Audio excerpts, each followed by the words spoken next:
Assalomu alaykum. Mana hozir IDC ikkinchi qism arifmetik progressiya mavzusidagi misollardan o'xshashlarini namuna sifatida ko'rsatib o'tamiz. Mana 13-mavzu arifmetik progressiya. Birinchi misol umumiy hadi AN barobar 2n + 1 formula bilan berilgan ketma-ketlikni A5 ning qiymatini toping. Mana bu formula umumiy hadi formulasi deyiladi yoki rekurrent formula deyiladi. Mana shu formula bilan berilganda ketma-ketlikning 5-hadini so'rayapti. Bu judayam oson. Mana 2n + 1. Endi o'rniga 5 qo'ysangiz A5 kelib chiqadi. Xolos, boshqa narsa yo'q. 2 karra 5 + 1 barobar 10 + 1 barobar 11 bo'ldi. Ko'rib turganingizdek, ikkinchi misolim, uchinchi misolim, to'rtinchi, beshinchi misolim xuddi shunday. 6-chi misoldan boshlab esa sharti quyidagicha ekan. AN arifmetik progressiyaning inin chiqadi. D ayirmasi SN dastlabki yig'indisi bo'lsin.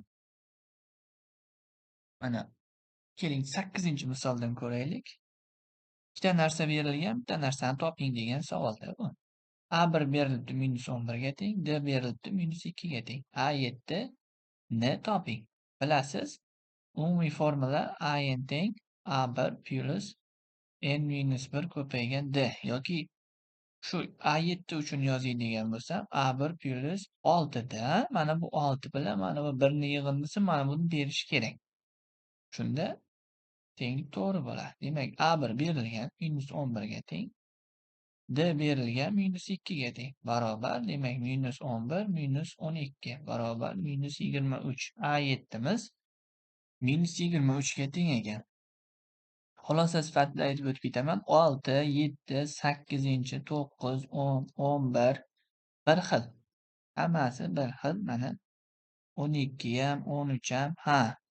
11 dan 11, 12, 13, 14 gacha D ni toping degan misollar ekan. Mana keling 13 ni ko'rsatib beray. 13-misol. A12 berilgan 6 ga teng, A1 berilgan 5 ga teng, D ni toping. Men A12 ni yoyaman. A12 degani A1 + 11 D degan. Teng shu 6 ga teng ekan. A1 bor -5 ga teng. 11 D barobar 6 ga. 11 D barobar 11 ga. D barobar 1 ga. Mana javobimiz tayyor. 15-misoldan boshlab yana ikkita narsa berilgan. Keyingi hadni toping degan savollarga to'g'ri tushaman. 15, 16, 17, 18 ham shunaqa, 19 ham shunaqa. Keling, mayli 19 ni ko'rsatib beraman. 19 da nima deyapti? A10 berilgan 23 ga teng, A18 berilgan 7 ga teng. Endi A4 ni so'rayapti. Bunaqa holatda mana bunda yo'l tutgan yaxshi. Mana qarang. Nima berilgan bo'lsa ham shuni hammasini A1 do orqali yoyib olish kerak. Qaytaraman. Nima berilgan bo'lsa ham A1 do orqali yoyish shart. A10 ni A1 + 9 D barobar 23 deyman. A18 ni A1 + 17 D barobar 27 deyman. Ayirib yuborsam -8 D teng -4 ga D teng 0,5 ga bo'lyapti mana. Bo'lib yuborsak D 0,5 ga teng. Men bu yerga qo'yib topsam A1 ni +4,5 barobar 23. A1 barobar demak 19, 18,5. A1 keldimi? Endi A4 ni so'ragan. A4 barobar A1 + 3 D. A1 18,5 ga teng. 3 ni 0,5 ga ko'paytirsam 1,5. Demak 19, 20. Javobim 20 bo'lar ekan. Menimcha tushunarli. Hop, davom etamiz. 21 ham shunaqa. Yoyasiz A1 D orqali davom ettirasiz. 22 ham shunaqa. 23 ham shunaqa. Mana sistema bo'lib ketaveradi hammasi. 24, 25. Keling, mayli 25 ni bitta ko'rsatib beraman. 25 savol. Demak, A7 plus A9 42 ga teng. A9 plus A15 90 ga teng bo'lsa, A10 ni so'rayapti bizdan. Demak, A7 ni yoyaman. A1 plus 6 da, A9 ni yoyaman. A1 plus 8 da. Shu 42 ga teng ekan. Ikkinchi tenglik. A9 ni yoysam A1 plus 8 da, A15 ni yoysam A1 plus 14 da. Shu 90 ga teng ekan. Sistema qilaman-da, yechaman shu sistemani. Demak, 2A1 plus 14D 42 ga teng. 2A1 plus 22D 90 ga teng. Ayirib yuboraman. Minus 8D teng bo'ladi minus 48 ga. D teng ekan 6 ga. D topildimi? O'rniga qo'yaman mana bu yerga. 2A1 plus 14 6 ga ko'paytirsam 84 teng 42 ga. 2A1 teng minus 42 ga. A1 teng minus 21 ga. A1 ham kelib chiqdimi? Endi mendan A10 ni so'ragan. A10 teng A1 plus 9 dan D. Demak, minus 21 plus 9 kara 6 54. Demak, 43 mi? 43 ga teng ekan. Javobimiz 43 bo'ladi.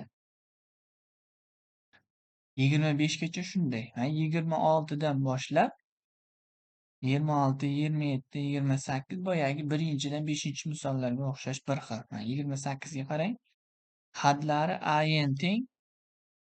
AN teng mana formula bilan berilgan ketma-ketlik 10 hamda 2-chi hadni farqini toping degan.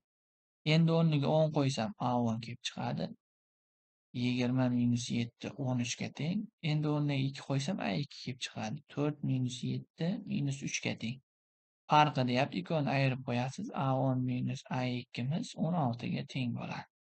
Demak, javobimiz 16 bo'ladi. Demak, 28 ham shunday bo'ldi, 29 ham, 30 ham shunaqa. 31 dan boshlab hadlari mana shu formula bilan berilgan ketma-ketlik nechta hadi musbat? Nechta hadi musbat? 32 ham shunaqa ekan. Mana 32 ni ko'rsataman. Mana AN berilgan. Ketma-ketlik dastlabki musbat hadini toping deyapti. Bunda 2n minus 25 ni 0 dan katta qilaman. Bunga musbatni so'rayapti-ku. 2n katta 25, n katta 12,5. 12,5 dan katta bo'lgan eng kichik butun son nechi? 13. Demak, 13-chi hadi musbat ekan. Musbat hadini toping degan, menga 13 qo'yib qo'yaman. A13 barobar 2 kara 13 minus 25. 26 dan 25 ayirsam 1. Demak, A13 teng 1. Mana.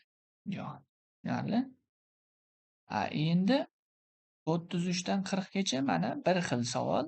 Arifmetik progression n-chi hadni toping.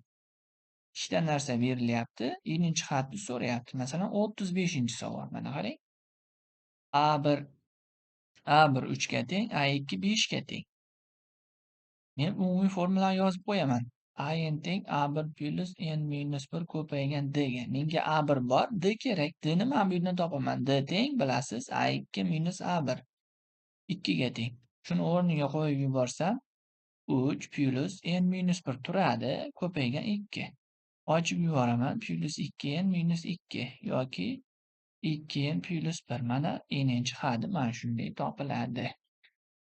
Qolganlarida ham shunday. 40 gacha mana shunday. Mana 37 ham mana A2 berilgan, A4 berilgan.